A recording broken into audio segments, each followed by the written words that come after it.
everybody, to Hot Takes, Papa Spice's Hot Takes with Hans and Harry. That's right. It's your boy, Papa Spice, Greg Rice, coming at you. And we've got a fun episode tonight. But before we get to that, I am with my compadres, Hans and Harry. Harry, how you doing tonight? You know, I'm doing great, Papa. I appreciate you asking. The weather's been lovely. You know, it seems like we're finally getting into that 70, 50 range every day. And shout out to all the people who made it through and pushed through our Snyder pod last week. And I know we had some technical difficulties, so thanks to everybody who went and checked it out on YouTube for us. For sure. Hans, how about you? How you doing tonight, buddy? I'm good. I'm so happy that we're going to be discussing the Zack Snyder Justice's Gray cut today for the next 4 hours.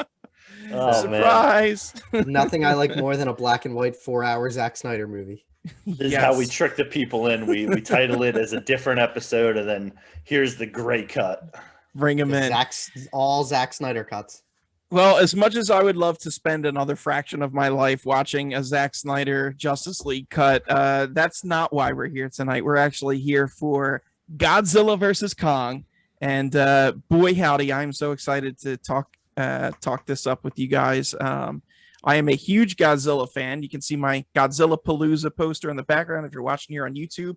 I'm actually rocking my Godzilla shirt here tonight. So it is all good. We are excited to talk about some Godzilla and some Kaiju and all that good stuff. So with that out of the way, we're going to try and keep it so it's not quite as long as our previous episode. No promises, but, you know, we'll see how that goes. But let's chat. So Godzilla versus Kong, #1 at the box office, huh? What do you guys think about that? I mean, it made almost $50 million over its 5-day because it came out on the 31st on a Wednesday. So the numbers are a little bit askew there with that. But it made pretty much almost 30 million over the weekend. And to put that in comparison, this is kind of the first movie post-pandemic that's like really skyrocketed. I mean, Tenet actually, if you think back on it, made 20 million its opening weekend, which for my boy Nolan, that number looks better considering all the garbage that came out afterwards. But Wonder Woman only made 16 million. Now, again, that also has in common with Godzilla vs. Kong the Warner Brothers element of released in theaters the same day and released on HBO Max the same day. And then the only other movie of note that I could find was Tom and Jerry, which made 14 million, which is, again, another Warner Brothers property. So they're actually killing in the box office. And obviously it's also because they have movies coming out, you know, and I think, you know, with Disney moving Black Widow, you know, to streaming as well, same day as theaters, I think they're kind of seeing, you know, if you look at actually like the top 5, you know, highest grossing movies since pandemic, you know, they're mostly Warner Brothers movies, and Godzilla vs. Kong knocking it out of the park. Yeah, I mean, I think there's a couple things that play into this. #1,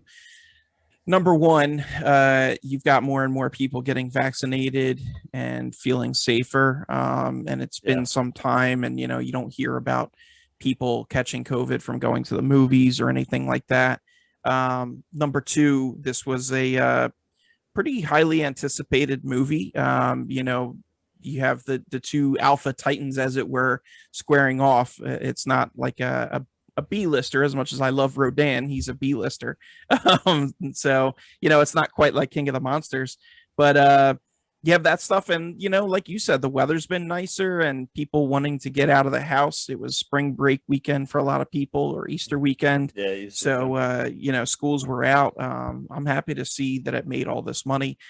I think if you had asked me last year if this would beat Wonder Woman 84, I'd probably, I wouldn't think that it would, but here we are. So, Hans, any thoughts on the GVK box office? It's crazy to think that this is like this type of movie of how it was marketed, and they were setting it up all like since back, I think, at Skull Island. Like we knew that it was kind of coming.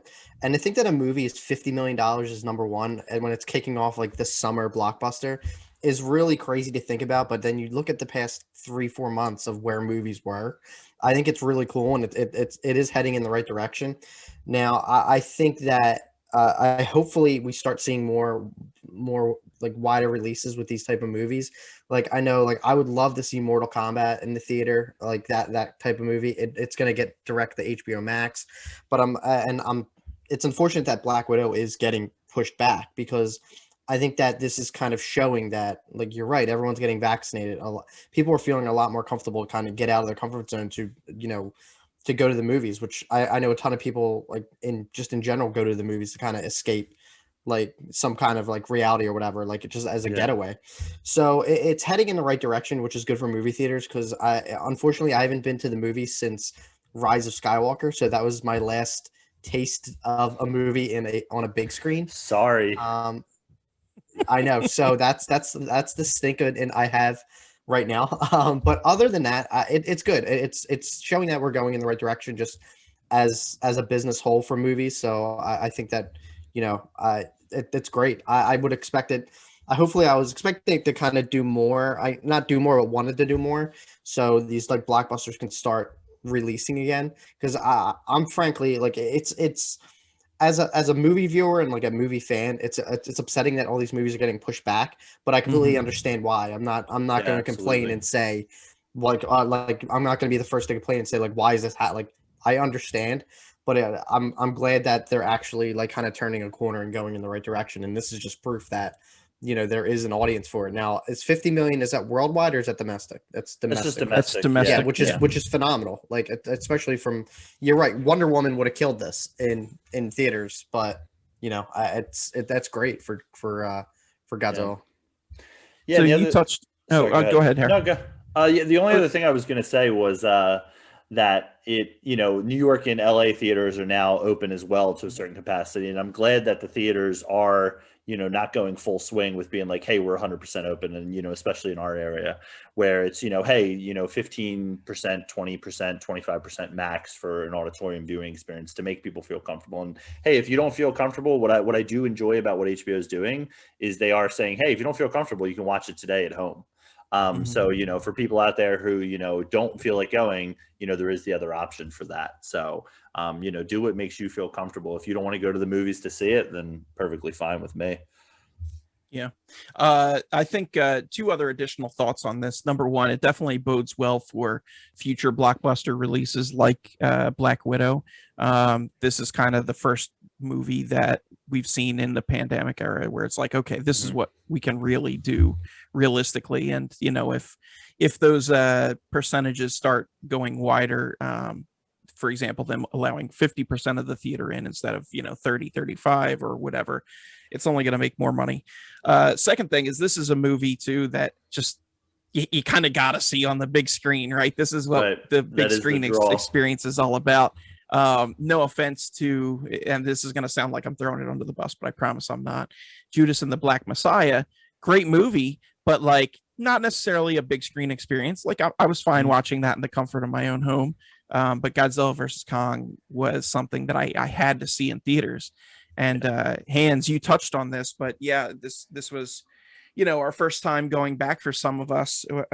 For me personally, it was my second time. I saw Wonder Woman 84 in theaters, and then I saw this. But other than that, I haven't been in theaters since February 2020.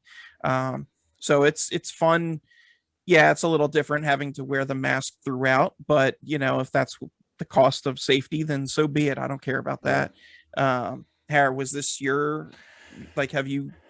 Yeah, I mean, this was my first theater experience since February of 2020, seeing Invisible Man in IMAX. So, I mean, like you said, Greg, definitely the pull of seeing it in a large format like a Dolby or an IMAX was definitely there. And shout out Valerie Brown for hooking it up there with that. Appreciate her taking care of that.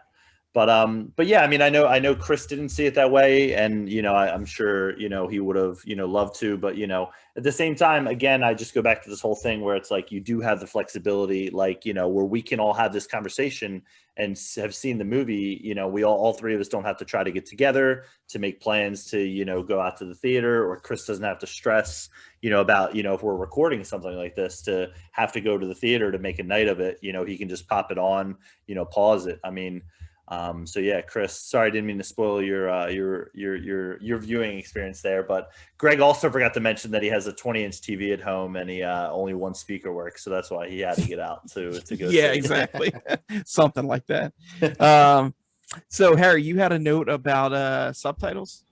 Yeah, so one thing, like I mentioned, haven't been to a movie in theaters since February of 2020, and really miss subtitles. I love subtitles. I'm a big advocate of subtitles should be on every film. I don't think they're distracting.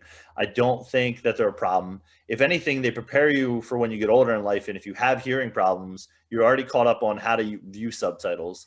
There's, when Bong Joon-ho won the Oscar, for Parasite, he expressed like, hey, watch movies with subtitles. It'll change the way you can view movies and see movies. So for me, some of the parts in Godzilla, and I mean, especially watching it in Dolby, it was kind of like after a big Dolby scene or, the monsters fighting, and then you hear, Brian Tyree Henry or Millie Bobby Brown, like talking about something, and you're like, what are you saying? So it was a little bit jarring in that perspective, but yeah, man, I wish open captions were on every single movie, but yeah, missed subtitles for this viewing experience. Mm-hmm. What are your thoughts on that? I watched it with subtitles on, on HBO Max, and I honestly, like, I didn't start watching movies with subtitles, I think, until one of you kind of recommended it, like, on the show. So now, like, I it drives Catherine crazy, I think, because we just finished the show last night, and when we put the one episode, we kind of waited like 2 weeks before we got back into it, and she's like, "Why are subtitles on? Is that the show?" I'm like, kind of forgot I left them on, but our sounds is kind of like going goofy on our TV, so I had in order to understand, there was like a lot of dialogue. But it didn't bother me like going through them. Like, I actually prefer the subtitles, and I think most of the movies that I've watched I've had on with subtitles. Now, I don't know if I don't know if this is just a one-off or for whatever. I don't know if the characters were kind of talking too fast for the closed captioning to keep up with subtitles, but it was kind of off for HBO Max. And I feel like they were skipping some lines. Like, you could tell that like some of the audio, like they were kind of, the words were coming up like maybe a sentence or two after. And I was kind of like, all right, well, now this is getting distracting. So like when I got to the point where I think like towards the end I turned them off, because once like Godzilla and Kong were fighting for like the last time, I'm like, I don't think I need subtitles for this. Like, I really don't. Like, oh, dude, yeah, it just like grunt, like it's just like a ancient lamentation. The one said like disappointed grunt or something like that. I'm like, I heard that. Like, but I think like, I from now on I'm gonna watch movies with subtitles for the most part, unless it's like something I've seen before. But I think it kind of adds, because a lot. I think I'm going to be 36 next month. I think my hearing's pretty much almost shot anyway. So, Chris also forgot to mention his home. They watch movies and television shows at like 10 volume. So that's not what we do here. We've discussed this. I don't have an option because my TV's broken. Well, it's really quiet over there. So it is, yeah. If you gotta make sure to try to understand the whispers, so the subtitles make sense there. That's true. Even if the TV was fixed, it would still be at like 10 or 11. So it's all right. Hands, just get rid of that VCR TV combo. Upgrade, my man. It's 20th century, 21st century actually. You can skip up from that. But I think there was granted, we'll cut you some slack because you're a subtitle newbie, but there was actually an easy way to resolve this. Harry, you want to let them know? Well, I mean, I wouldn't say easy way. I mean, I will say that HBO Max, out of all the streaming services that I have experienced, 9 times out of 10, if I ever have an issue with subtitles, it is HBO Max. But I usually just keep restarting it until it pops up. Amazon Prime, actually. I'm Amazon. Bezos, get on it. So I've had issues with your subtitles as well. Now, like, there was one movie, 13 going on 30. The wife made me watch it. It's actually not bad. It got a lot of problems with it, but we'll save that for another podcast. But I usually just keep rebooting it until like it comes up good, or I'll try a different device. But like either through the PlayStation or Roku stick or something, or even the TV. Disney Plus is the only one I've experienced problems with. I find really? Like if you like rewind a scene back, then the subtitles just disappear and you have to like exit out and put it back on. So. Or pausing it sometimes, I know, throws it off every once in a while. Netflix subtitles are really good. So we were watching Behind Her Eyes yesterday, and that like kind of was like kept up with everything. So that was good. All right. Well, this has been a great episode of Subtitles with Papa Spice. Listen, let us know. Do you watch your movies and shows with subtitles? Because if you don't, you're wrong. It's the wrong way to watch. Watch it with subtitles. Well said. So this was an Adam Wingard movie directed by Adam Wingard, and he is a big fan of the big G, Godzilla. Any thoughts on Adam Wingard, his body of work?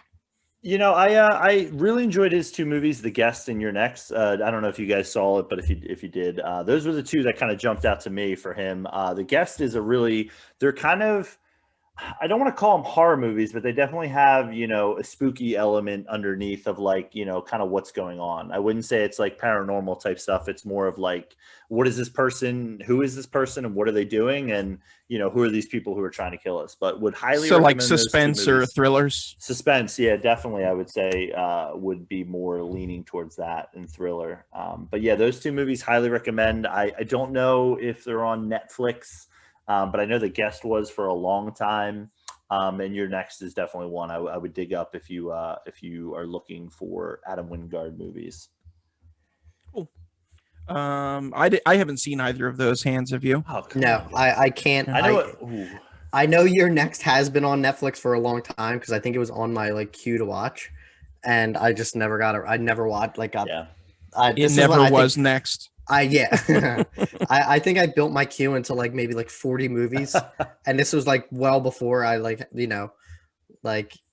a dad and married and everything. I just pretty much would go back and watch the same thing over and over. So I think by the time I probably was going to get around to watching it, they took it off Netflix. So that was for The Guest. I don't even know what Your Next is about. So. Well, this is the thing. I would like to be telling you about it, but I like to be a little cryptic about it because they are two movies that kind of, like Greg said, keep you kind of on the edge of your seat and kind of what's going on here. Who's this guy? What's he doing? What's this person up to? So highly suggest that if you guys are looking for thriller or suspense, movies, not just you two, but, our lovely audience and their thoughts. So add it to the queue.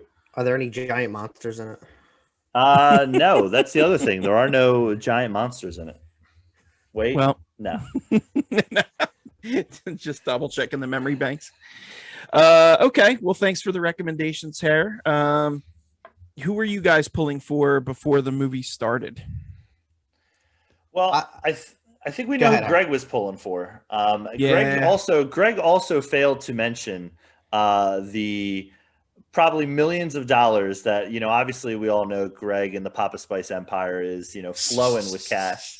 Him and Bezos are the problems with the world. But anyway, yeah, that's it. He failed to mention all his Godzilla collection of toys. And, he also forgot to mention his Criterion collection. So, Janet, if you're listening to this, he got a bunch of lava lamps and he also got some books. So just a heads up.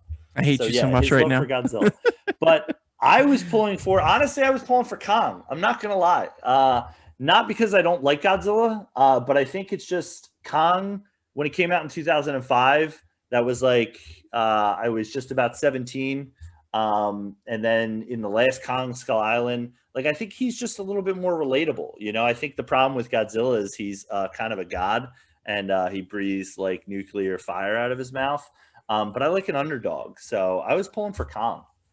Okay, Hans, how about you? Yeah, same thing. And only because I haven't seen any of the previous Godzilla movies. So the only Godzilla movie that I have in my memory bank right now is the don't say Matthew Broderick. Is the one with Sarah Jessica Parker and Matthew Broderick. Stop it. Well, first of all, Sarah Jessica Parker isn't even in that movie. So yeah, she is.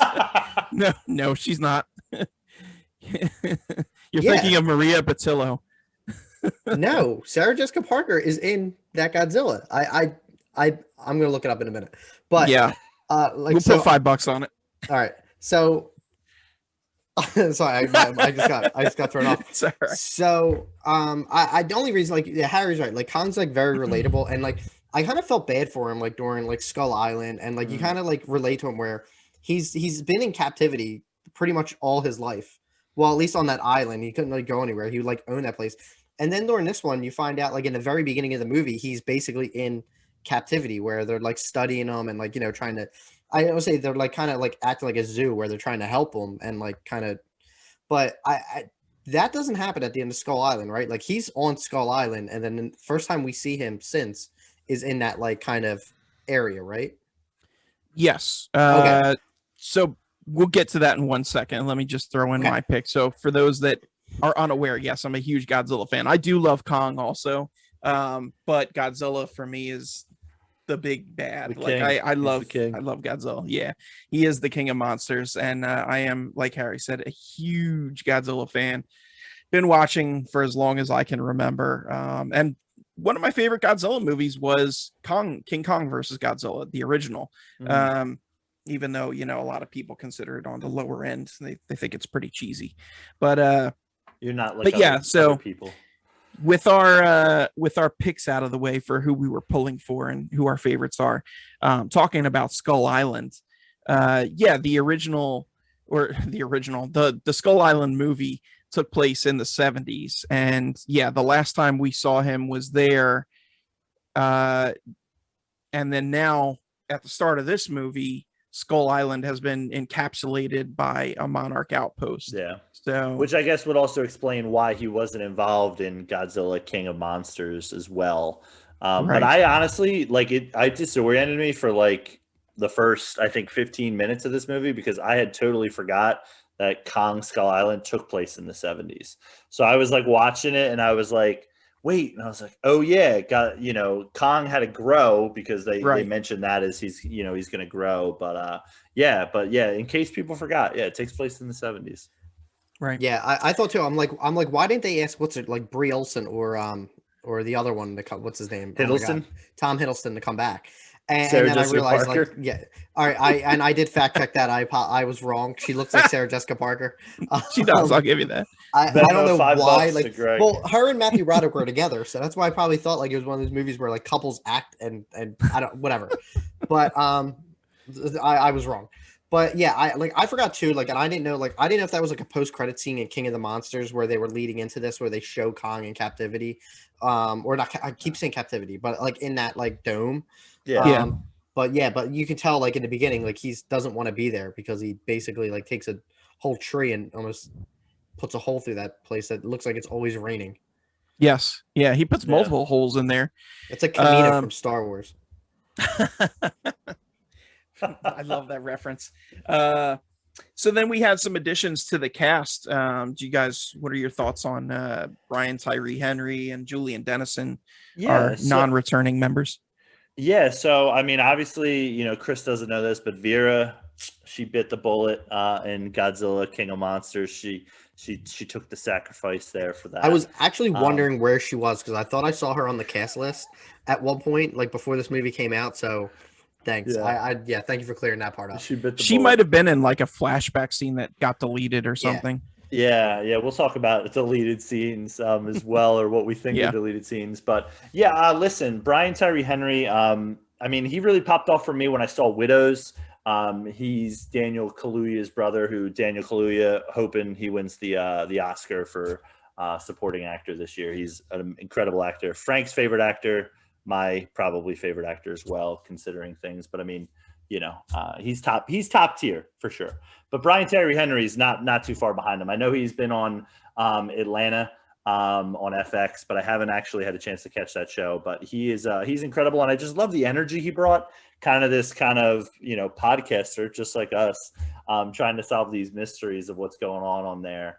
And Greg, we talked about it in one of our podcasts. I think it was a director podcast when we talked about Hunt for the Wilder People. Hunt for the Wilder People, and Julian Dennison playing. I just love seeing him getting work. Get that work, Julian. Would love to see him in more things. So I thought those additions were nice with it as well. Hans, any thoughts on those two joining the cast? Not really. Like, I like Julian Dennison. I think he was great. Like, cause he was in Deadpool 2, like Hunt for the Wilder People, which I love. They're two great movies that I love him in. And we'll get to this. Like, I think that they are really good actors. I just wasn't a fan of like kind of their storyline, and we'll get a little bit further into this. Was it Brian Taylor Henry? I'm not too familiar with his work. I actually did go on IMDb just to see like kind of what some stuff like he was in. Like he was in like an episode of This Is Us, which I know is Harry's favorite show. Garbage. So So Trash. I kind of don't remember like who he was in that, but me and Catherine religiously watched that show. So but he was in did a voice in Into the Spider-Verse. So he kind of like Yep. has been in some things that I've seen. But other than that, I they're great actors. I kind of think their whole storyline, which I hope we get into in a little bit about that. I don't have too much to say about them. Okay. Um, Ken Watanabe's character is one that was left off because obviously he died in King of the Yeah. Monsters. Harry, Spoiler you had a alert, question Chris. about that? Come on. Yeah. So listen, that's why he wasn't in this one, Chris, in case you remember him from the other two Godzillas, which you didn't see. I'm and actually having I'm Mandela. not- I'm having Mandela effect because I swear to God, when I started watching this movie the other day, he was in it. But whatever, he wasn't. I guess Clearly, not. he was not. Yeah. So my question, and this is for obviously the Godzilla master, Papa Mhm. Spice. Mhm. So if I'm not mistaken, in King of Monsters, he goes to Hollow Earth or a section of Hollow Earth. Maybe it's the underwater Atlantis version of Hollow Earth, and he drops a nuke in there to revive Godzilla. But like Hollow Earth is fine. So they bring up the Hollow Earth theory when they talk about that Yeah. in King of the Monsters, but I don't think that's actually a part of Hollow Earth. I just think it's like an underwater temple city area. Yeah. Hollow Earth as a I'm buying concept it. is like the core of the Earth being hollowed out Yeah. and a landmass in there. So if I mean this wasn't Hollow Earth proper. If it was part of it, it was part of the tunnel going to it. So they If that blew makes up any an sense. entrance. He blew up an entrance to like one part because like If he it comes was out of part the of it, water. yes. He comes Yeah. out of the water and he's like on like he's in some cave somewhere. I assume Godzilla's cool hideout, like the Bat Cave, but where he gets The all G his cave. tools and he gets all his tools and everything to throw his stuff. But I just thought that was a little weird. Because I was thinking about that during the movie. It's just not a plot hole, but just as a weird part of like where are we in Hollow Earth compared to where we were in the last one. A little hurting on connectivity there for me. Yeah. And speaking of Ken Watanabe's character, Dr. Serizawa, this kind of was really a weird, like unexplained thing for me, but the character that works for Simmons, the Japanese character in this movie, his name is Serizawa, also spelled the same way and everything. I double checked the credits to make sure, but they don't say if there's a relationship to Ken Watanabe's Dr. Serizawa. Yeah. It seems really weird that you would have a character with the same surname, but not explain any type of connection. When I mean, he could clearly be like a son or a brother, younger brother, or something. It just seemed really weird and out of place. So I suspect that there's a deleted scene where they explain that connection. But who knows? I mean, I don't know. Hands, you look like you got something to say. No, I think, and from not coming from King of the Monsters, not seeing King of Monsters. I think there is like a dialogue where he says something about his father. I'm not 100% sure because I assume that when he said like my father, I thought he was talking about Ken Watanabe. I don't know how to say his name, but I thought that's who he was kind of referring to. And I did the same thing where I like went on IMDb and everything, like the credit, like it's the same like name and everything. So I assume that was his father. I thought he said something with that, but I'm not entirely sure. But we'll have to go back and watch. Like I think it's during the scene where he meets Skarsgård's character, like in Philly. Yeah. Oh yeah. I think that's where he mentions his father. Okay. Listen. All right. No, go ahead. No, I was gonna say I think what we need the Godzilla vs Kong director, the Wingard cut. So I think that's what we all need. We need a 4-hour movie. I read a thing where Wingard was like, I like to keep my movies short, like 2 hours, like, and we're out of there. Like that's what all the time we should need. So what we need is maybe the Warner Brothers cut of the 4 hours explaining all these deleted scenes of Vera Farmiga and Ken Watanabe and Serizawa just, letting us know. Stop everything. that. Stop. Well, look, okay. So on that point, we're calling for it. Yeah. I thought the movie overall moved fairly quick. Like it's a 2-hour movie, but I thought it didn't feel like it. But that said, I still think they could have cut like 10 to 15 minutes out of this, and made it more like hour 40. It just I don't know. There were some storylines along with hands that I didn't like as well, and it just seemed like there was a little bit of, like, I guess, over exposition or stuff that was unnecessary. So look, I don't need a Wingard cut. This cut is fine, unless you're going to make the Wingard cut even shorter and throw in an exact phrase about Serizawa's connection.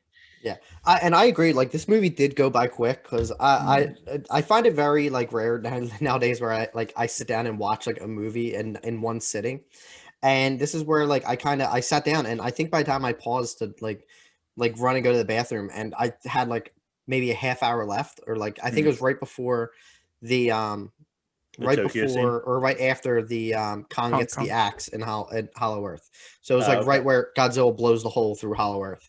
So I thought that was where I'm like, wow, you still got, like, this like really flew by. Like, I didn't think it felt long. And these movies kind of tend, and summer blockbusters sometimes do tend to drag on. And that's why he left it at, like, not including the credits, it's like a good hour 54 minutes, I think, which is great, because it really those movies really fill up with a lot of, like, stuff that's not necessary. So it definitely, it went by very well. Like, I thought, like, I wasn't Right. bored, and it had, no, you're right, there were some things that could have been cut, but from what we were given, I didn't have any problem with the length of it. Mm-hmm. Yeah. So going back to I'm sorry, go ahead. No, I was gonna say, yeah. I mean, just a real quick. It's like I felt like there was two different storylines that they had to try to fit in, and it's like you probably could have just cut one of them, or had them meet up and just kind of all talk about it. Kind of like what Godzilla King of Monsters did, where they kind of brought Kyle Chandler in, so like the rest of them on the ship, and they were all like kind of from the action, it would cut to that as opposed to going to two different stories. So that was my only comment on that. Okay. Moving back to the plot of the movie, you had a question about Kong's transportation method. Listen, this is my problem here, okay? So they go to Rebecca Hall, the Kong Whisperer, and they're like, yo, listen, Sarsgaard out of the basement of Philly comes up and he's like, we need Kong. He's going to solve everything. And again, a little disorienting about like what he's going to solve, really. And then Rebecca Hall gets to just put her stamp on it and be like, we're shipping them. And they decide to go by boat. When like Godzilla can swim. Like, that's a thing. Like, what's the logic there? Yeah, well, I'm so passionate about this. Yeah, you kind of do, and that's okay. It's good to be passionate about a Godzilla movie. So in the original King Kong versus Godzilla, he also traveled by boat, and I mean, the logic, I guess, is where are you gonna get like long-term flight to carry a monster that size? Like, most of the option. It was an option. 15 minutes later. Yeah, but not long. Like, I'm assuming they got most of the way for their journey, and then they cut it, and they took them by air. But there'd be no way to sustain that kind of weight for an extended period overseas. That's fair. Yeah. Now I will say, Jesus, I will say that it was a little disorienting because, yeah, like you said, Rebecca Hall puts her stamp on it. And it's just like, okay, we're going. And then the next thing you see is like Kong is asleep and he's all chained up. And it's like, well, how did that happen? Did he go willingly or like, you know, like... I thought that too. Like, how did they explain to him what he's doing? Like, at that point, they don't know, like, the little girl, like, can sign with him. Like, how, like, does he understand, like, human, like, all right, look, we're going on a boat and to the Arctic. Like, how do you explain that? In the original, they, and I hate to keep throwing that in there, but they actually explain it because the island that he was on had a berry very unique to it that was like super potent for putting things to sleep. So they got him all juiced up on the berries. He got knocked out, and then they chained him up with the help of the villagers and put him on the boat. But here it's just like, oh no, he's on the boat, he's on the sea. Like, he was cool with it. Yeah, I thought that too. I'm like, why is he like? Did they? First of all, those chains are huge. So how did they they probably need like a crane to put them on. Like Yeah. or like at like a couple people, like at least like 15, 20 people to at least try and get him on, or he had to put him on himself. So I agree. Like They outfitted that boat in advance, knowing full well they were leaving with Kong one way or the other. right, yeah.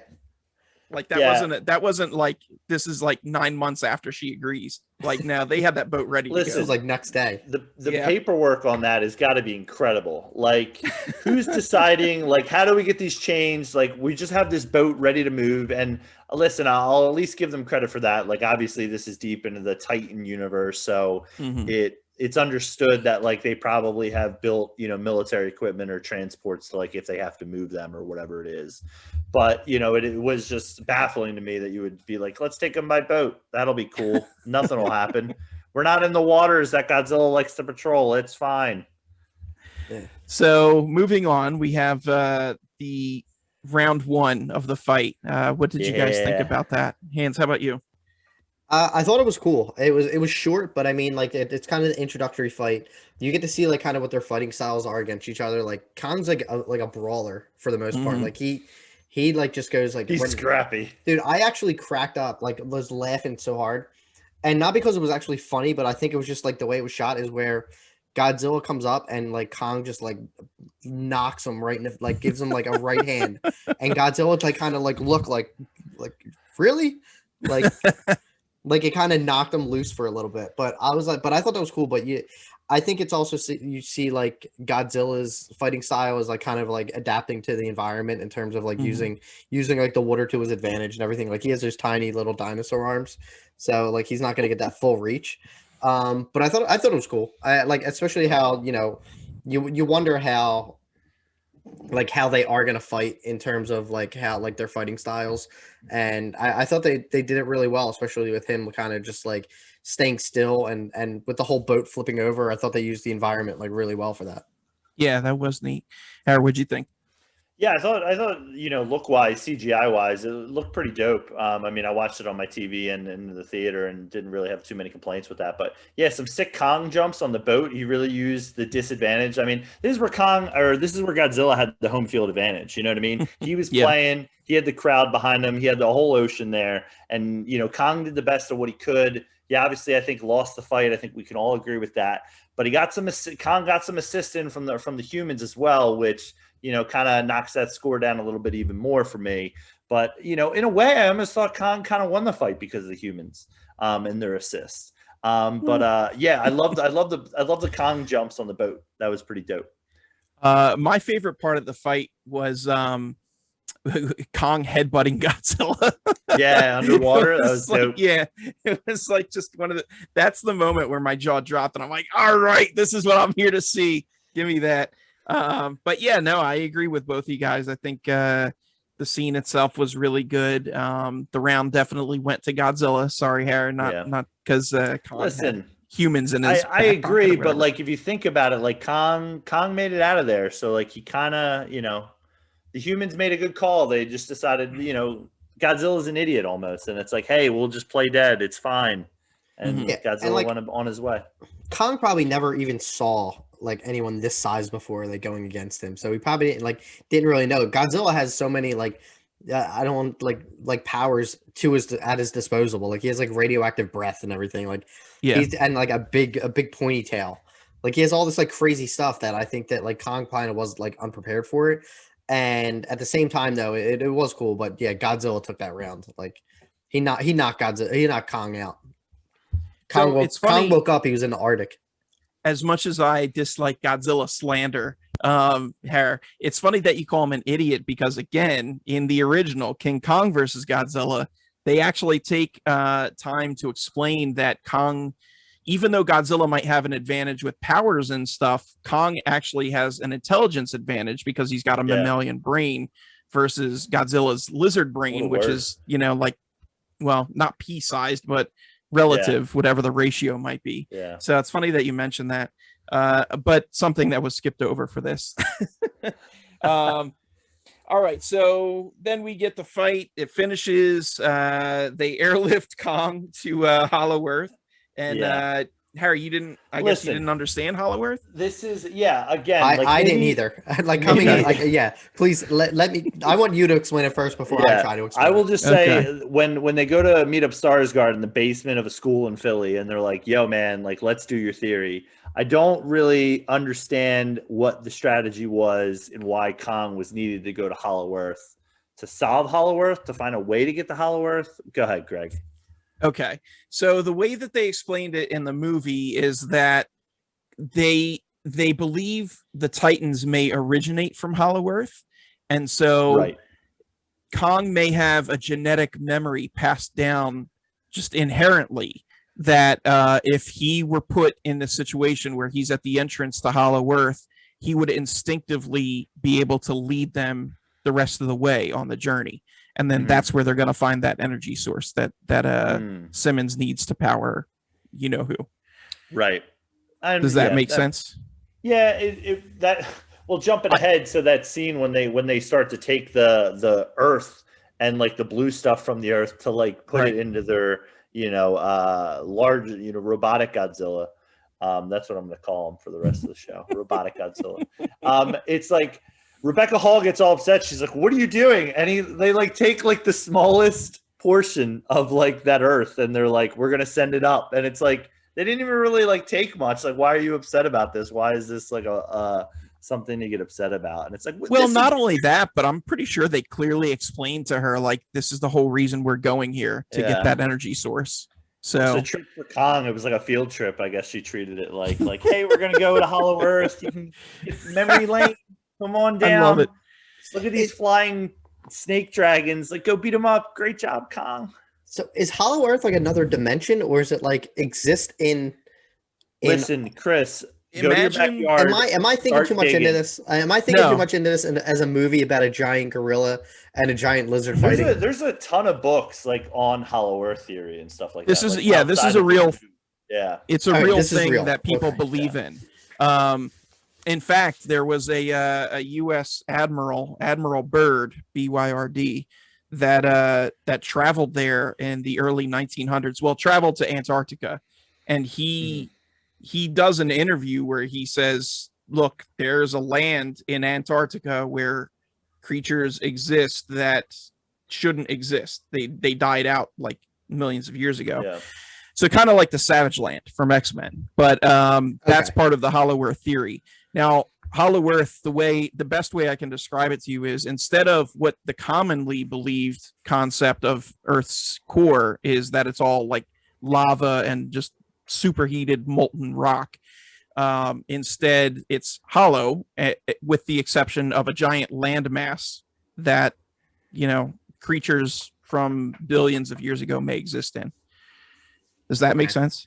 I guess. Yeah. I just but as we get it has like oxygen where like you can basically breathe it. No one has. Okay.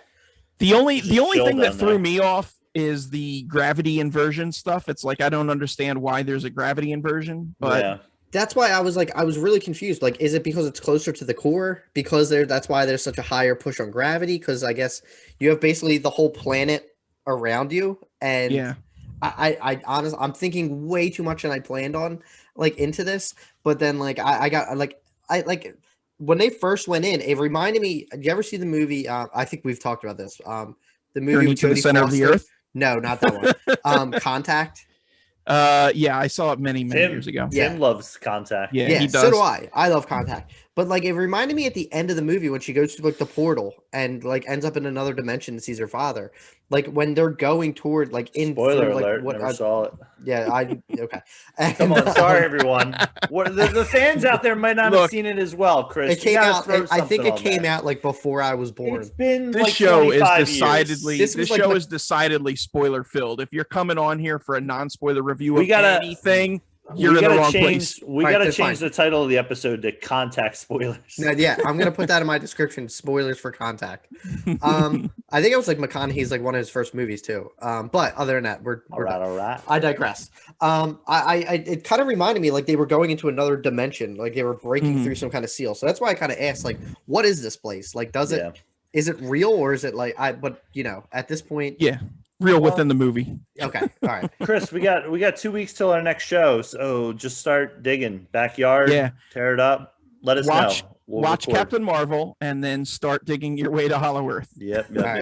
On Get it. back to us. Or get a giant lizard to atomic breath your way through. When I was on the beach when I was like 5, they said you keep digging, you'll end up in China. So maybe it just end up in Hollow Earth. And all I hit was a septic tank. Yeah. There's a big gorilla with an axe running around. Greg, what else? You didn't like something on during this time as well, did you?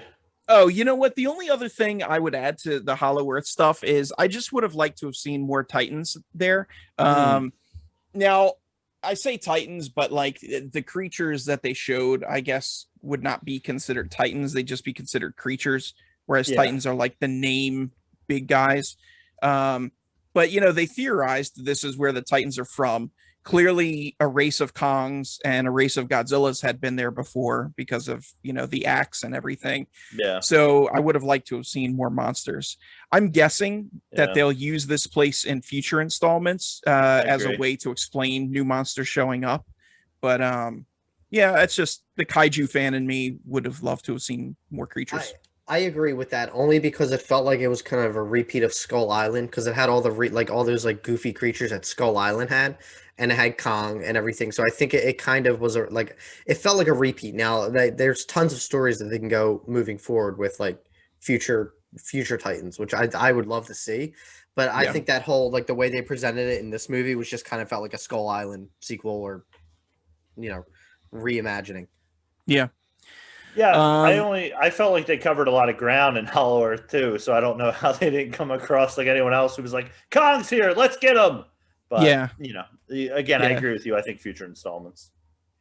So then, you know, we get a whole bunch of stuff plot wise. Fast forwarding, we get to blah blah blah. Fast forward, we get to Fight 2, which takes place in Hong Kong, not Tokyo, Hong Kong. Yeah, I might have misspoke on that earlier. Sorry everyone. So let's talk about Fight 2. What do you guys think? Chris, go ahead. You can start it off. I never, ever want to hear another person complain about the destruction in Man of Steel ever again. Ever again. Because all these people in Man of Steel, which is, in my opinion, and I'm not even like joking for this podcast, is a Zack Snyder masterpiece. I love Man of Steel. It's my favorite Superman movie. Everything about it's perfect. I will defend that movie till I die. But everyone was like complaining, like, "Oh my God, there's too much destruction and buildings were coming down and blah blah blah blah blah." Like, if they watch this movie and are happy with the result of what happened, then I don't care that they like. I think someone said like, "Oh yeah," like I saw a note like someone said the city was evacuated. Like, are you telling me there's not a single soul? You see people in the city that like as running for their lives. And like buildings were literally like I think there was maybe 3 buildings standing left. Like, but they were just basically using buildings as weapons, throwing each other into like complete buildings. So just I don't want to hear about Man of Steel hate for that reason whatsoever. With Man of Steel, I'd say like maybe like a dozen buildings or like a half dozen buildings went down. With this, a conservative estimate would be 3/4 of the city destroyed. Yeah, and it's just like, 100%. And it wasn't like you could tell like I feel like Spider-Man was saving people as many as he could or like if he could. Meanwhile, like Kong just like picks Godzilla up or Godzilla picks Kong up and just throws him into the tallest building he can, and that goes down. And I don't ever want to hear that complaint again. With that being said, the fight was cool. I think it was pretty neat. I think that was another one. Godzilla took it to Kong, and Godzilla won that one. I thought Kong was dead for a minute, and I thought it was cool.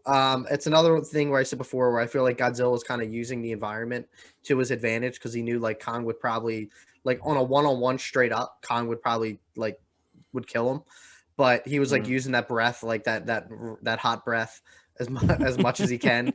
And you know, Kong was avoiding it, which is another one. Like Kong's jumping on buildings, and meanwhile, buildings are getting blown up. But it was neat. I like how he brought the axe back. I'm still confused with how like Godzilla just flat out blew a hole through Kong to get Kong up there. I don't. I'd say that's another that hot breath, complaint. Man. That hot breath. That hot breath went straight down. Some might even call it atomic breath. Yeah, and the end of it was like very like I don't understand what happened at the end where Godzilla could have just flat out burned him to a crisp, but it looked like we had like a whole Martha situation from Man of Yeah. Steel. But other than that, I thought the special effects in it were phenomenal. And I Yeah. think the whole like choreograph, like it was choreographed like very well. So that's my take on it. Harry, how about you? Yeah, I mean, I think the only thing I would say about the stare down or the Martha moment, as we're calling it, is I think Godzilla like realized, he's like, listen, there's the robot Godzilla out there, Bizarro Godzilla. I gotta step my game up. I can't end you right now, Kong. We'll settle this for another day. But we're gonna have to take care and team up here. We're gonna have to have our Avengers moment where we work together and take care of Robot Godzilla. All right. But So yeah, the fight was cool. Yeah. okay. It's driving me nuts because I'm a huge G fan. It's Mecha Godzilla, Harry. You know this. You know it's called Mecha Godzilla. It's not David- Bizarro David Godzilla. I'd love to rile you They up. even Yes. correct them in the movie where I think someone says Yes. like it's a robot Godzilla, and Julian, Yeah. he's like, Yeah. no, Yeah. it's Mecha Godzilla. That's my British accent. God bless him because he knew. Yeah. No, yeah. So I had this fight as like two separate rounds. There was the nighttime round, which Kong won, and they even Skarsgård character even says something Round to two that went to effect. Kong.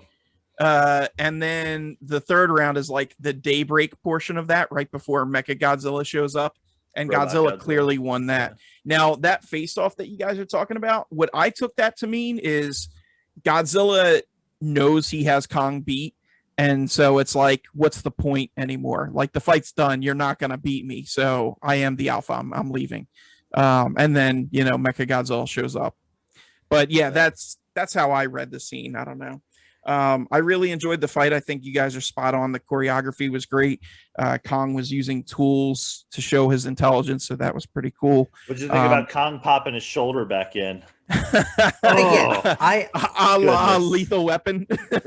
yeah, I didn't like like suspension of like I believe like kind of like looking at like like how does he know like what exactly happened? But I mean like I understand he's intelligent, but does he understand like medical reasoning of how to pop your shoulder back in? It was just like yeah, that might have overstepped some bounds.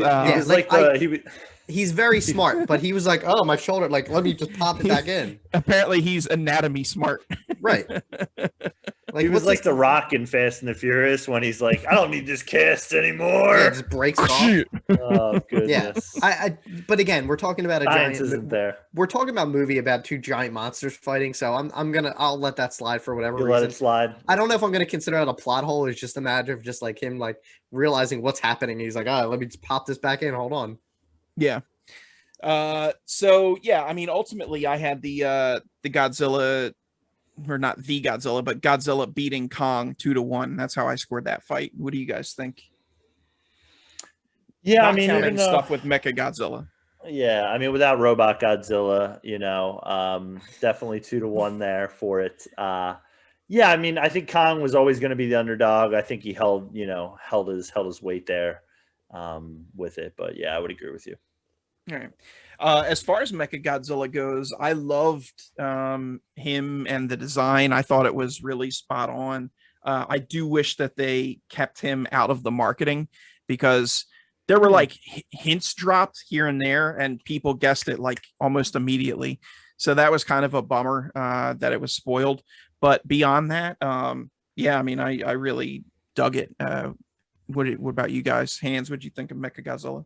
No, I thought it was really cool, and I agree with you with the marketing. Where I'm doing this thing now. Like if I watch a trailer, I don't try and go after like the third or fourth trailers that are going on because I feel like they ruin a lot as they go on. So I only watched the first trailer for this like once, and I kind of like you get the basic gist of the movie, like just like this kind of movie of like what the story's about, like for the most part. But I think with the problem with a lot of like news sites and everything and movie sites on social media is that people post it in their title of an article that says like best look at Mecha Godzilla here, and I'm like, you clown. And but I would have loved if they waited. Now we knew like going forward, like I would have even loved if they waited till the end fight. Like even when Millie Bobby Brown, what's her name, Maddie, or Yeah, Maddie. like Yeah, her Maddie. and the other two, they Maddie. if they find like even I didn't want them to find that. Like I think they should have just kind of hinted at Mechagodzilla and then like towards the end just bring him in and show him there. I didn't think they need to kind of show him like earlier than they like when they introduced him. I thought it was a little too early, but his design was fantastic. How they control him too was very Pacific Rimish. But I don't know if that's how it's like in the original or if he's controlled with like a remote. I don't know, but other than that, I mean, it looked cool. Yeah. In the originals, he was controlled via different means, but there were also multiple iterations of him, and he is like the number 2 Godzilla villain behind Ghidorah, so it was cool that he got some spotlight, and it took the two of them combined to take him down. What'd you think of Robot Godzilla there? Yeah, I thought Robot Godzilla. No, I thought he was pretty cool. I didn't actually see the marketing for it, so I mean, for me, it was like, what are they building towards? And when it's revealed in the movie, it was revealed to me, and I was like, oh, cool. So like Robot Godzilla, cool. But yeah, I thought the design was pretty cool. I like when what's his face, the head of Ark, Simmons. Yeah, Simmons. I like when he bites it, having his moment there. That was pretty cool.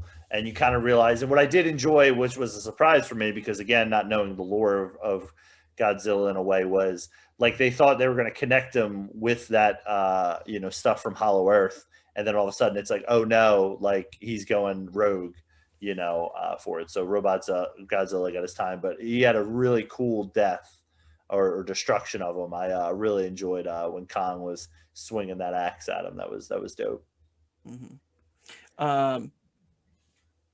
So overall thoughts on the movie?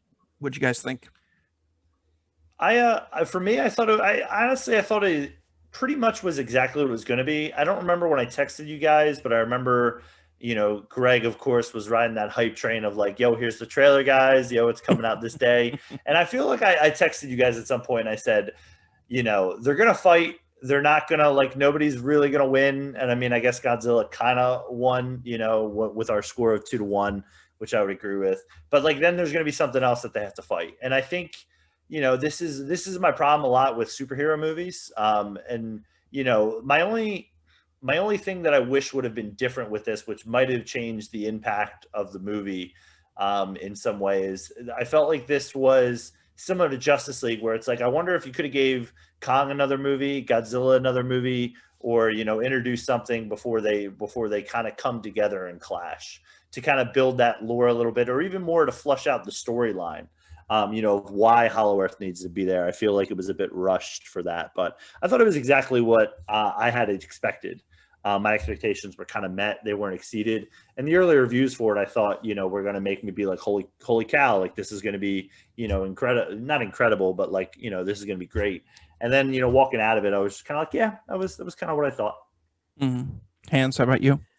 That's a fair assessment with that, because I felt the same way. Now, what I have against like these giant monster movies and everything is kind of the human element that kind of gets added to them. They're really all, in my opinion, they're all the same for the most part. Like There's always like a government agency that's trying to do something that makes it look like they're going to help the world, and of course they double cross people, and they're they want control and all that, like you saw with like Skarsgård and Rebecca Hall's character. Now, I actually like that storyline because of the relationship between Rebecca Hall and I'm assuming it was her daughter or someone she was taking care of, like an adopted daughter, kind of an adopted daughter. Yeah. Like, and I like Skarsgård's character. Like, he wasn't a bad guy. Like, I feel like normally, like in these kind of movies, like he would be considered a bad guy who would have like a redemption arc somewhere like towards the end. I don't think he had that. I think he was all along like genuinely trying to do the right thing, which I thought was good. I liked their relationship with Kong. But then again, you have like this silly, like the secondary human story, which I thought was too silly for this type of movie. And like you see it with and I'm sorry, Bernie. With Bernie's character, it was very like John Turturro in like Transformers 2 and on, like the Mhm. conspiracy theorist, and he's like always has silly one-liners, and Love that character. he has like a one or two kind of like nice moments, like when he talks about his wife. But I wasn't invested in his characters because I again, when I talk about realism in a movie like this, like how am I supposed to believe that these three people are going to break into like this heavily secured area, like and nothing goes wrong with the except when they get caught and they just happen to get out of it, and they're all like saying silly one-liners and everything to each other, and they come up with clever nicknames. Like I feel if in real life, if us three ever got in that situation, we would either be like cursing at each other, like completely yelling at each other, like flat out just like probably wouldn't trust each other in certain situations. It would take us like 45 minutes to make a decision. Like these people were just lucky for the most part. Yeah. And I thought like those kind of storylines like take me out of like movies like this. Like I think in Pacific Rim 2 has them. Like I kind of just want to see like this is the kind of movie I just want to see Godzilla and Kong fight. I understand you kind of have to have that human element, but I don't really like I don't care for that kind of part of the movie. And that's why I like always said with Transformers, like I don't want a Transformers movie, another one on Earth. I want one on like Cybertron with like all Transformers and no human on there, like just coming up with some stupid MacGuffin that they have to get, and it just or Mark Wahlberg. Yeah, or Mark Wahlberg. Oh man. So for me, the movie was good. I don't think it was great. Honestly, like of the 4 MonsterVerse movies, I think this was probably my least favorite. But I did really love the Kong and Godzilla fights. Hands, I'm with you on that secondary human storyline with Maddie. I didn't like it. I wasn't a fan of it. I thought it was kind of unnecessary. And yeah, they did seem really lucky. And I swear to God, like I rolled my eyes so hard when Julian Dennison's character was like, "Oh yeah, let me try and crack the password." And it's like, "Oh, I've only ever been to HTML summer camp." And It's always like, there's always something like that where it's just like you think like this person's like a master hacker, and he's like, I'm trying. I've been thinking of the movie that I'm trying to say, and like what I'm thinking, where it's a very similar discussion happening with that, and it's just like it takes like I don't want to hear that. Like it takes like the script just seems like weak writing. yeah, I know. I totally agree. And I also thought it was kind of corny that just, a flask of spilt whiskey disables Mecha Godzilla. I thought that was weak writing as well. But yeah, I don't know. I don't know where I'm going with that, but I will go on a tiny bit of a rant about humans in these movies because I know a lot of Godzilla fans, and especially older Godzilla fans like to look at the movies with rose tinted glasses, and they're like, "Well, I don't understand why this movie has so many humans, and I don't think it should have this many humans. It needs to be all monster fights." And I'm not saying you're in this camp, by the way, because I know what you just said, but I don't think this applies to you. But there's 36 Godzilla movies. I've seen the vast majority of them, and by far 95% of them, probably more like 98% of them, the way the plot goes is there's 2/3 of the movie that is based around humans and 1/3 based around monster fights. You cannot have an entire movie that's just monster fights. It's impossible. So humans have always had a forefront in all Godzilla movies, even going back to the original. So it's very unrealistic for people to sit there and say, well, the old movies didn't have it, so the new ones shouldn't either. And it's like, well, that's just completely untrue. The old movies did have lots of human interactions and human storylines. Now, granted, when you go to see a movie, Godzilla versus Kong, yes, you're looking forward to those fights, but that doesn't mean that they need to completely eschew everything else, including, human subplots or whatever. So wasn't a fan of the Maddie storyline. They could have got rid of that, but humans are a necessary part, and they deserve a place in Godzilla movies. And rant.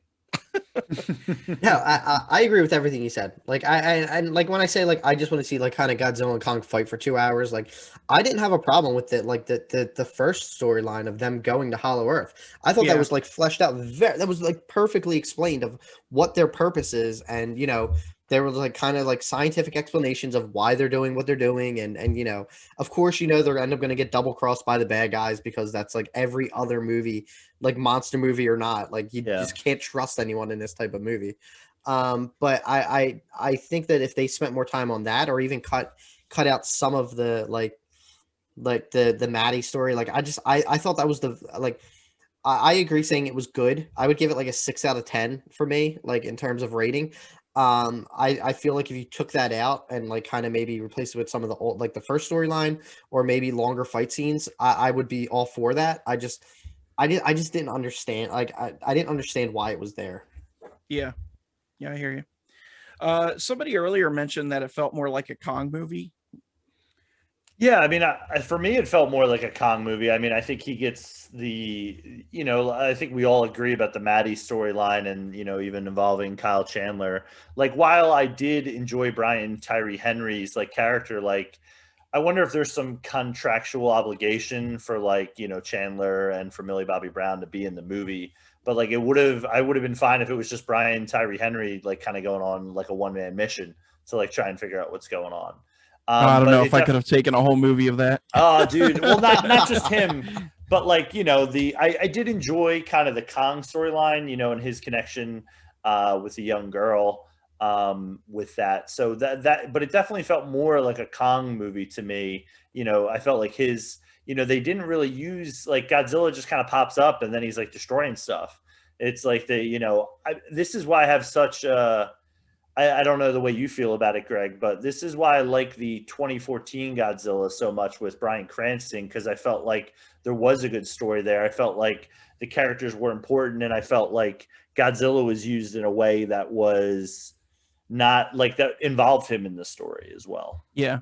Yeah, I agree. I would say the Godzilla 2014 movie reminded me, it's not like a one for one comparison, but it had Right. definite like Cloverfield flavor.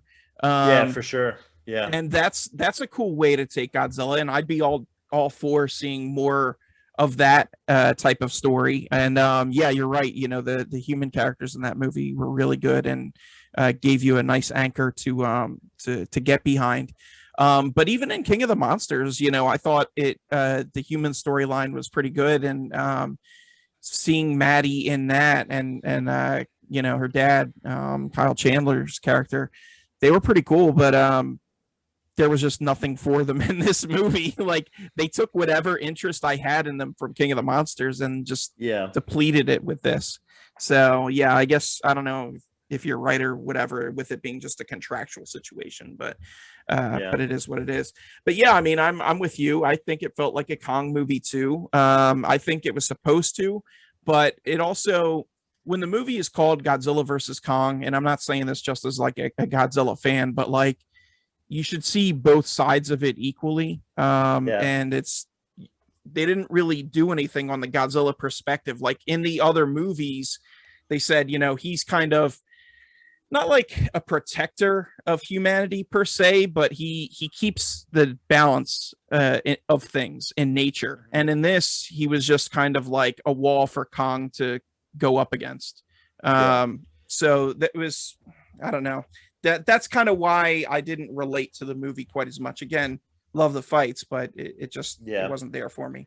But yeah, I do feel it was a Kong movie. Hans, how about you? Yeah, Godzilla was basically a villain for the most part for I feel like 80% of this movie, even more. Like, and he only shows up really in two scenes before, like, then he shows up to fight Kong. Or no, he shows up earlier in whatever Arc Bay or whatever.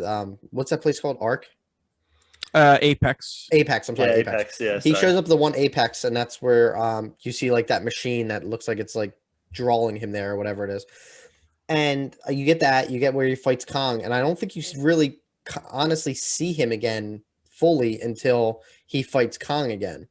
And I feel like it is a Kong movie, and whether or not, I know we said before, like, because he has that like mammalian brain where like he can relate to the viewer for the most part, in terms of like you get to see him grow. Like, he has all the big moments from going to Hollow Earth and like holding the axe. Like, it looks like at one point like his like ancestors like basically ran Hollow Earth, and like a lot of it revolved around him, and the story was him stopping Godzilla.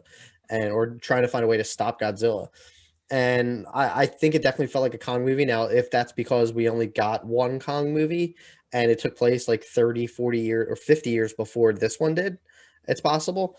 So it kind of, they want to put a little more focus on to Kong, because there's not much that you can do with Godzilla in terms of like, I don't think he would work well with humans in terms of like, he can't like really generate a plan. Like if you try to put him in chains, he'll probably freak out and go nuts.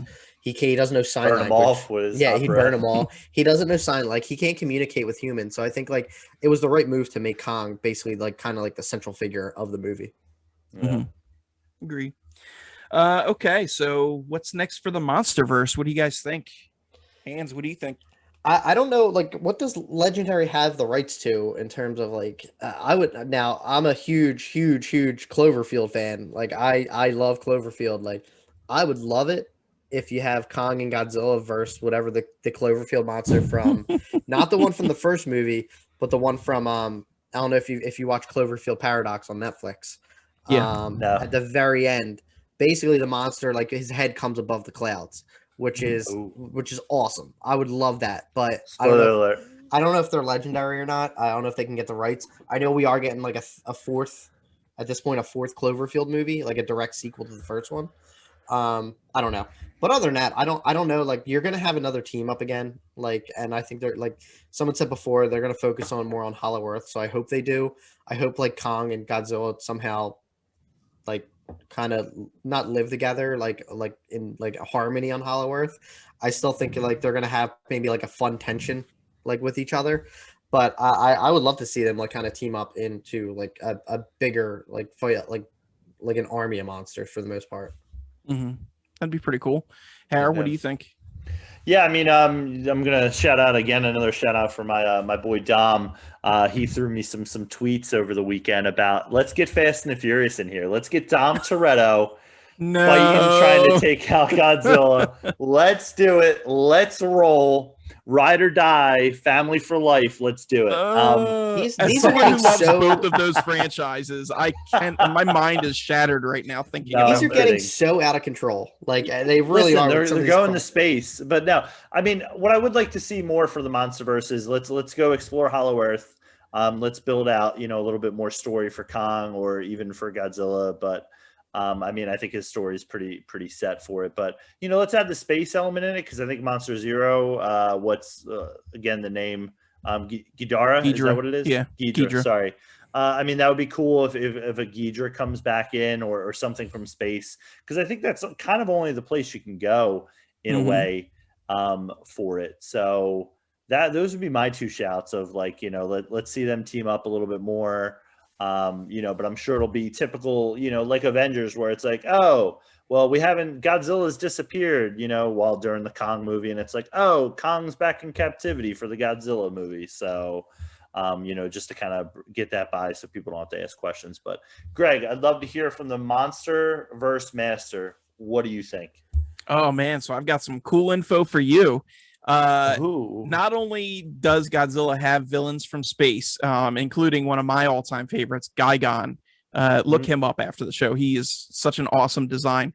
But Ghidorah does come back as Mecha Ghidorah. And I think, at the end of Monsterverse, one of the post-credit scenes, Hans, was them hanging on to the bad guys basically getting a hold of Ghidorah's head. And I believe that head, I think that head that they got a hold of is different from the one that we see in Apex. So I think that they'll use that to build Mecha Ghidorah. Oh, okay. Is Ghidorah the one with 3 heads? Yes. Okay. Yeah. Welcome to the party, Chris. Thank you. Because there's still 2 heads missing. Yes, and now he destroyed Godzilla out and out destroys one of them in the movie. Okay. So I think the other 2 are what we see. As far as what else can we get from the Monsterverse? Well, there's a couple thoughts I have. Number one, I love seeing Godzilla versus other monsters, but in the original movies, at least for I want to say like the first maybe 5 or 6 movies, he was the antagonist. Like he wasn't a good guy. He was the bad guy. He was just this force of nature coming to inflict his will, which, he was a parable of the horrors of atomic bombs That's what Godzilla was. So give me some of that. Don't make him a cuddly, friendly to human creature that he is. Like, let me see him as a bad guy sometimes too, and a force of nature that humanity has to overcome. The other thing that I like here is in the originals, again, you had those being made by Toho, the Japanese company that owns Godzilla, and they licensed Kong only for like a couple movies. So he was in King Kong versus Godzilla, and then he was in one other movie where he was like solo, but Toho lost the license. Legendary, on the other hand, owns Kong and has the license at least for a while for Godzilla. Right. So we can see more Kong movies spinning out of this, which I'm very happy about, and more Godzilla crossover movies. So, you know, whatever route that they go, it's nice because we know that those characters are going to be there for a while and we'll be able to see them in their adventures. I think Hollow Earth and space are probably like the two ways to go. And I'm all about that. Just, man, keep these coming. If they put out a new Godzilla movie every 2 years, just like, I'd be okay with it. Like, these aren't the movies that I'm going to see for an Oscar worthy performance or even a completely coherent plot. I don't care about those. I just want to see big things beating the crap out of each other. So I mean, it has big summer movie vibes to me, where it's, middle of July, it's a really hot day, it's a Friday, hey, let's go see this movie, just to knock 2 hours out. And again, I mean, as much as I was a fan of the Snyder Cut being 4 hours, and having that ability to tell a longer story, with this, sometimes it's good to just get 2 hours and you're in and you're out. You know what I mean? Like, just diving in and being done and being like, wow, like, that's over. All right, what's up to the next one? So, while my critiques always are like, make the story matter, make things matter, it is nice sometimes to just kick back and be like, oh, there's a fun 2 hours where I got to watch, Kong and Godzilla fight. Yeah. It makes me want to go back and watch King of the Monsters and the first Godzilla. Now Spoiler alert. There's a lot of spoilers for those two. Now, I mean, the first Godzilla, I had a chance to go see it, but whatever. I kind of. Do you want to go there? Do you want to attach it on the end of this pod? No. Sounds like a hot take. This is, you know what? I'm not going to do story time now. You're going to save it? You're going to bottle it and save it? It's been 7 years and I haven't seen it yet. You should go out of your way to watch them, and they are on HBO Max now. Oh yeah, they're entertaining movies. Yeah, I mean, I would have loved to see I think that the first Godzilla, when I first saw it, the trailer and everything, was really cool. It was definitely the movie I wanted to see in a movie theater, somewhere around like a 10:20 at night show, with a buddy next to me. I thought you said you're not going to go into this. Are we going to go into that's it? The kind of one I want to see with people in a movie theater, on a Wednesday night, but plans fall through. It happens. Those are oddly specific details. Listen, for the listeners and the viewers, if you want to hear this story, I'll gladly tell it on the next podcast, and Chris can tell his version of events, and we'll see what people side with. But if you want to hear it, let us know about it. But we're not going to go into it here, Chris, because you just said you don't want to get into it, but you're being oddly specific about it. Oh, I'm just saying. I am just saying. There's a reason I've not seen the first Godzilla yet. Well, it was great. And it's out of spite. Fair enough. Well, to our listeners and viewers, let us know what you thought of Godzilla versus Kong. Do you agree with some of the stuff that we said? Are you a believer in Hollow Earth? Let us hear, or let us know about it. We want to hear it all. That is our Godzilla versus Kong show. We're going to be back in 2 weeks, coming at you with another fresh set of hot takes. And Harry, anything for the peeps? Just want to say, I mean, I agree with Chris on his ratings. On my Letterboxd, I gave it 3 out of 5 for stars. I enjoyed it a little bit more than King of Monsters, Greg. I think you said you like King of Monsters a little bit more, but I think this one, I think just because the Kong part of it, I think took it up a little notch for me there for it. So appreciate everyone listening. Let me know if you want to hear this trash story from Chris, and let us know what your thoughts are on that. But yeah, appreciate everyone listening and tuning in. Hands, anything for the peeps? Back on a cold night in 2014. No, I mean, I'm with the whole kind of just watch it this was definitely one of those movies I kind of wanted to make sure that I do watch soon. Like there's now that we're starting to see these movies that are coming directly to HBO Max and all. Unfortunately, this wasn't one I caught in the theater. I'm glad to see like that kind of trend is going in a positive direction. I think this is a good movie to like kind of kick that off. With people going back to movie theaters, I would definitely recommend checking it out. I mean, 6 out of 10 isn't a bad rating. I think on Rotten Tomatoes that's considered fresh. I'm not sure. I think 70 might be. No, 60%. 60. So it's still fresh to me. But it definitely wants, with all like kind of we just discussed, I really want to go back and watch the other Godzilla movies and do this little deep dive into Hollow Earth, which I'm afraid to do on Reddit because I fall into some pretty deep holes on Daniel Tiger's neighborhood in Reddit. So we'll see where this one goes. All right. Well, thanks for tuning in, everyone. As always, please like, share, comment, subscribe, follow, leave us a review, all of that good stuff, depending on, your preferred listening or watching method. Other than that, like I said, we'll see you in 2 weeks. And as always, live spicy. Spicy.